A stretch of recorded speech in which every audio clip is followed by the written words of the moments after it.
Today I'm going to show you how I do the Butler method. For this, you're going to need your two exterior pieces, your two lining pieces, your zipper. I like to add a little cork tab to the end, and hemostats, and either this is just under a 1/4 inch wide double-sided tape, or 1/8 of an inch score tape. You can get this one on Amazon, and this one is from Tandy Leather. I'll show you how we prepare the fabric for this. It's really simple, and how long the zipper will have to be.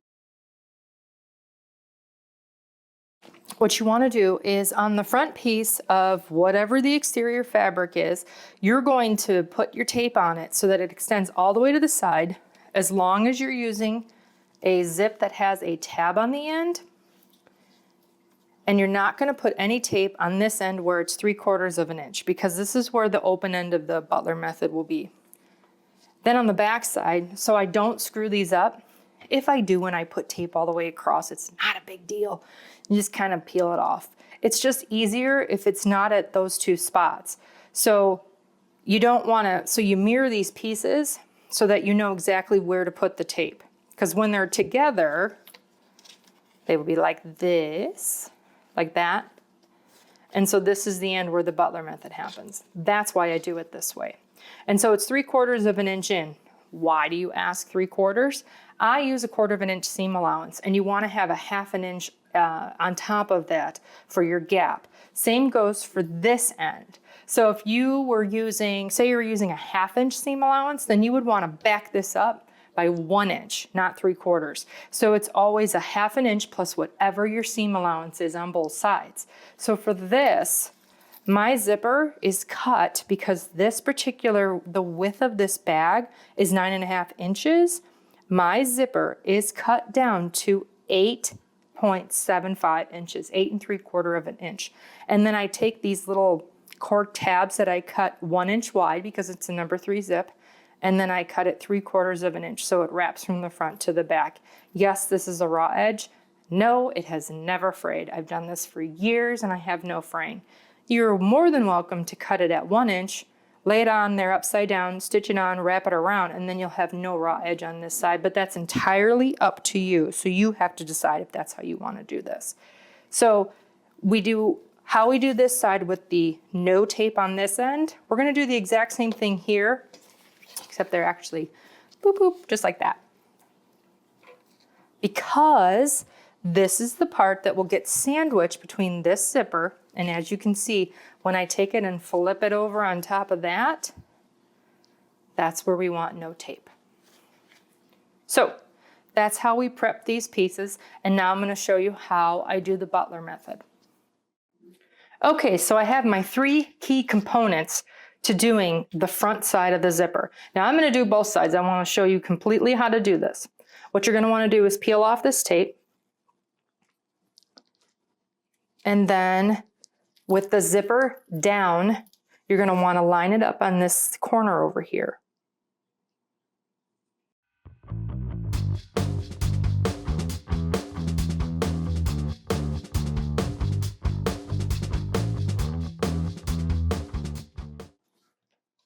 Now we're going to take this side, tear off the tape, and we're going to line it up on this end. Now, if for some reason your lining piece is a little bit longer, that's totally fine. Just always remember that when you put these on, that the edge where the open end of the zipper is going to be, not where the tab is, you should always line up those fabrics from the exterior to the lining pieces.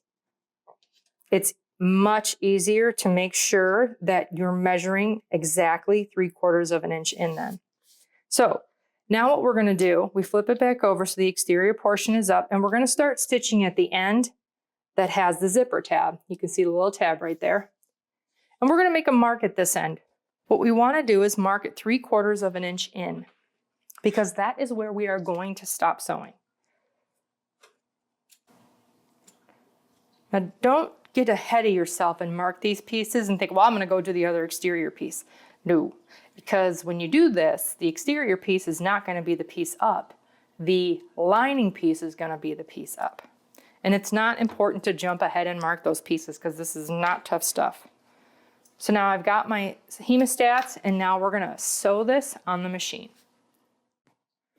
We are ready to put the zipper in and do the first side of the zip using the Butler method. And we're sewing at the tab. You can see the tabs right there. You start at the end with the tab. If you didn't use a tab on your zipper, that's fine. You don't have to, and your zipper can go all the way into the seam allowance on the sides. So remember, whenever you're sewing a number 3 zip, you have to sew it at 1/4 of an inch.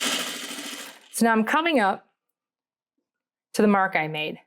I just want to get to that mark and stop, needle down. You can see my needle is down.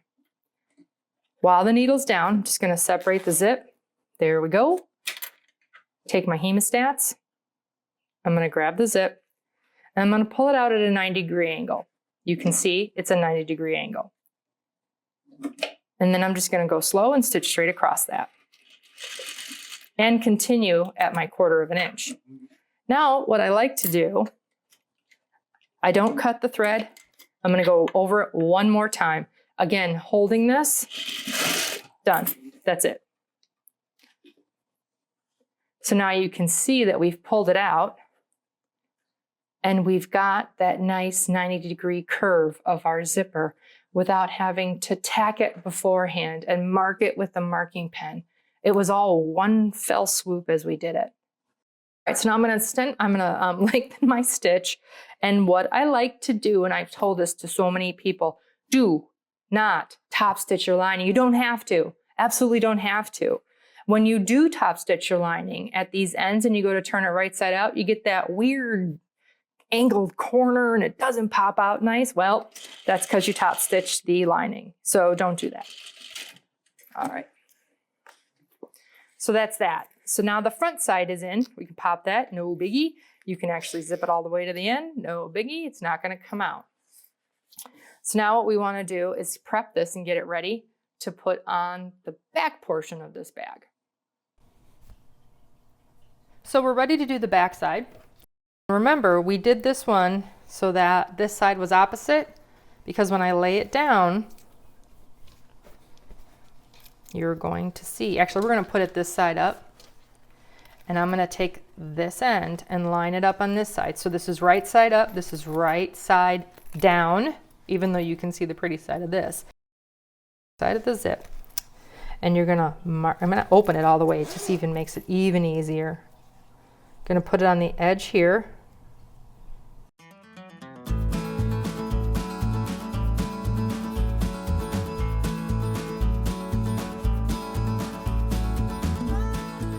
Peel this off.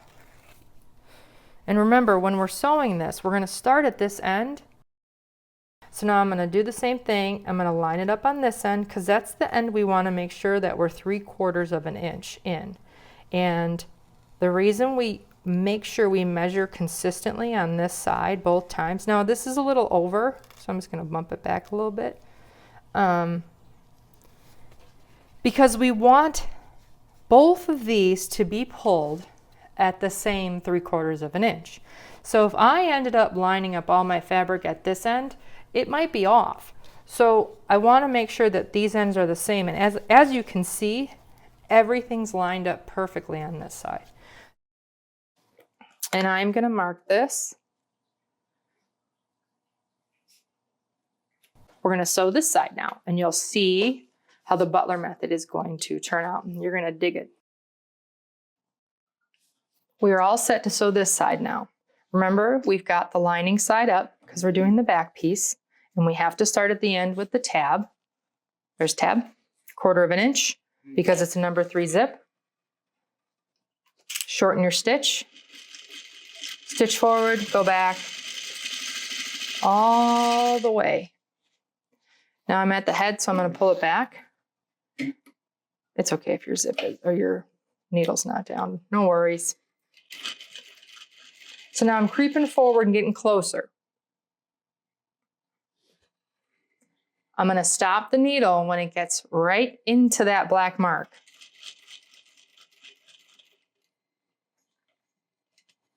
There we go. Grab my hemostats. Now you can see everything stayed nice and even. And you don't want the tape there. This is why you don't want the tape. If the tape was there, it would be quite a bear to pull this over. So 90 degrees, take a couple stitches, go slow.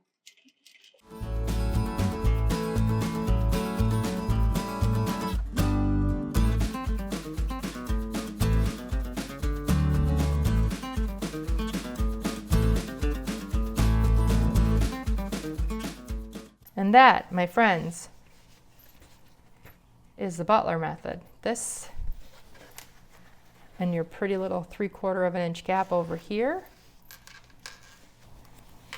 Very nice gap right there. See how they both turn in at exactly the same spot? That's what we want. Take this back, I'm gonna flip it over. Now when I do this, I always make sure that this was my seam allowance, right, for my zipper. I'm gonna make sure that this flips on top of that so that I'm actually catching that in my top stitch. But as you can see, my lining fabric is to the left.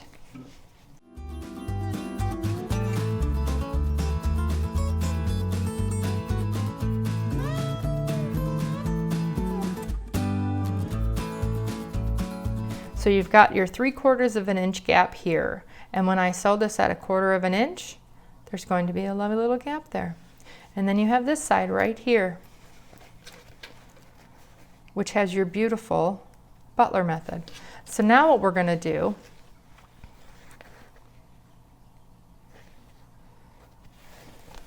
is I'm gonna go ahead and line these up. You line this and this right up. So now you're lining up those 2 exterior pieces with those 2 lining pieces, just like so. So I'm gonna go ahead and pin this all the way around. And what I do with these is I trim a curve here. It's easier to cut this without the curve initially. So I cut everything at these rectangles, and then before I go and do my final stitch, I grab my little template and I cut my little curve. So I'm gonna go ahead and do that, and then I'll let you guys hang out, and if you wanna continue to watch, stick around. Otherwise, you just learned the Butler method. But I'm gonna show you how I finish this little bag. So I've pinned these pieces, I've done my trims on my curves, and you can start just about anywhere. I will start at the end that has the zipper tab on it.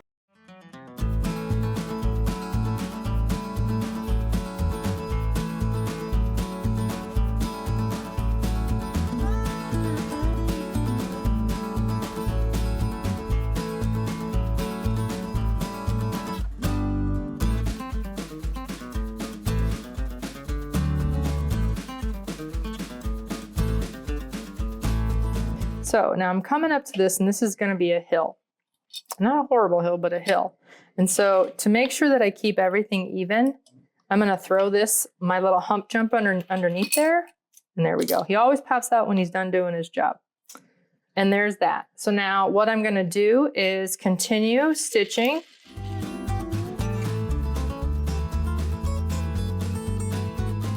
And when I hit that little, I need to leave, I want to say that's about 3.5 inches for me to turn the bag. I have to burr through that. So when I do that, I'm going to stop, and then I'm going to backstitch here. On an industrial, you can sew over a needle with, or over a pin with very little, consequence. A domestic, for some reason, can't manage that. I don't know what that's about. All right, so again, I'm almost to this curve. I'm going to stitch, backstitch, and go forward. The reason I do that is because I'm going to tear this open, and I've caused a perforation here. And when I go to close up this seam, because I did that, it's going to fold back easier and the fabric's going to meet better. I'm not going to have to fight it to try and make that fold.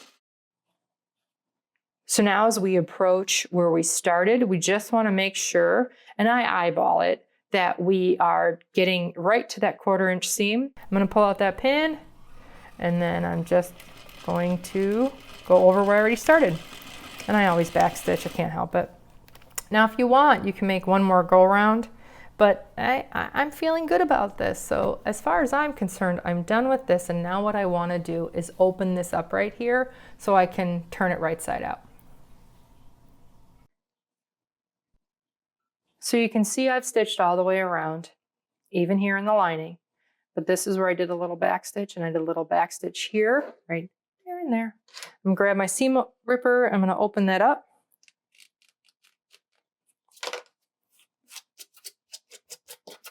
No biggie. I'm gonna take these and I'm gonna trim this up. I'm not gonna trim over here simply because I don't wanna have to fight with that. So I'm gonna start here, trim close, and go all the way up, because the less fabric that there is where I have to tuck it into the exterior, the better, and it'll sit snugger. Now I know I've seen some people having some issues with, I'm gonna grab my rotary cutter for this one. When they turn these, any kind of bag right side out, they have gapping or bulk here, and they don't understand why they don't have it a nice smooth edge and why they have angles and stuff. Well, the angles are because you top stitch the lining, so don't top stitch the lining. And then what you should do is trim this, because this is just bulk right there. Now, I don't worry about the fabric fraying, and that's because of interface bulk.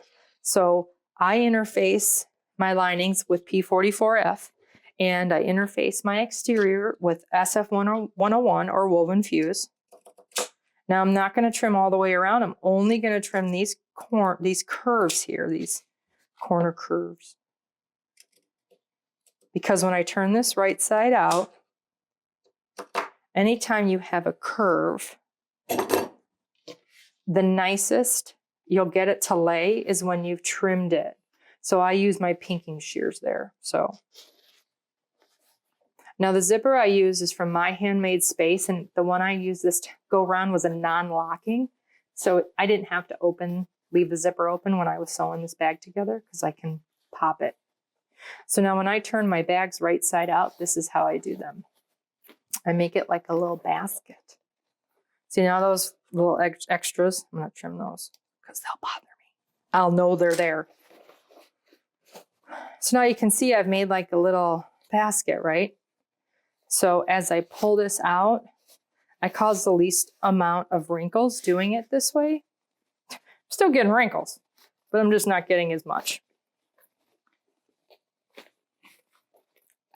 Now you don't have to worry too much about popping these corners out, because they're just going to be pushed back in. But you want to make sure you smooth these out.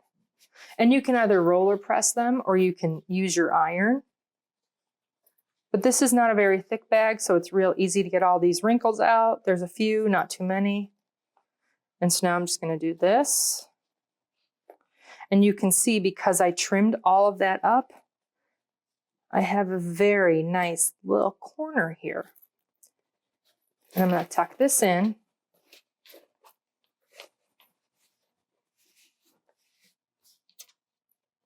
And I'm going to close it up.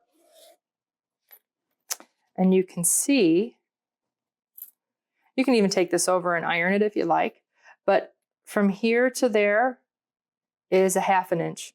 From here to there is a 1/2 inch. And that's the Butler method. That's pulling that, making that nice 90 degree and pulling it into the seams between your lining and your exterior fabric. And it just looks so pretty and professional. I can't help myself. So this is this one's done. It is finished. I have 6 more to make like it, except one has to say maid of honor. But I hope you enjoyed this tutorial. And if you have any questions, don't hesitate to leave a comment or a question. And you can head over and join my group, Patterns by Amy Lynn, on Facebook. And you can see some more of the tutorials I have over there, because I have more there that I don't have here on YouTube. Thank you so much for joining me, and I hope you have a wonderful day.